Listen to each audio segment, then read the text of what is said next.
متوفر الآن لهواة التصوير مجموعة مميزة من استندات الكاميرات والهواتف الذكية. يحتوي المجمع على قسم للطوارئ مجهز بأحدث الأجهزة وأكفأ الأطباء، وتمريض بدوام كامل حتى في العطل الرسمية والجمع.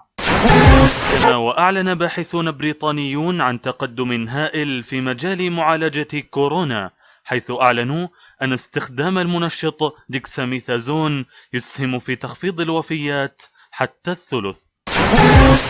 في إحدى الأيام كانت هناك قطة لطيفة وجميلة تدعى قطقوطة، إلا أنها كانت لا تحب شكلها، فكانت تتذمر في كل مرة تنظر فيها إلى المرآة، وكانت تقضي وقتها في مراقبة الحيوانات الأخرى. فيوما تحلم أنها تستطيع الطيران كالطيور، ويوما تحلم أنها تستطيع السباحة كالأسماك، ويوما تحلم أنها تستطيع الجري بسرعة كبيرة كالفهد في الغابات.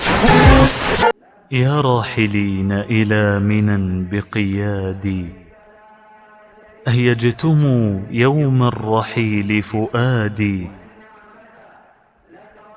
سرتم وسار دليلكم يا وحشتي، الشوق أقلقني وصوت الحادي.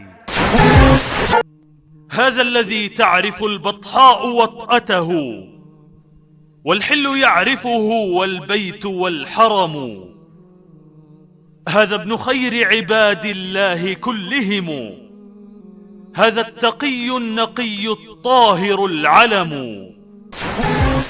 وفي قرية الكرامة اشتبك الجيش العربي مع الفدائيين في قتال شرس ضد قوات الكيان الصهيوني في عملية استمرت قرابة 50 دقيقة، واستمرت بعدها المعركة بين الجيش الأردني والقوات الإسرائيلية أكثر من 16 ساعة، مما اضطر الإسرائيليين إلى الانسحاب الكامل من أرض المعركة، تاركين وراءهم ولأول مرة خسائرهم وقتلاهم دون أن يتمكنوا من سحبها معهم.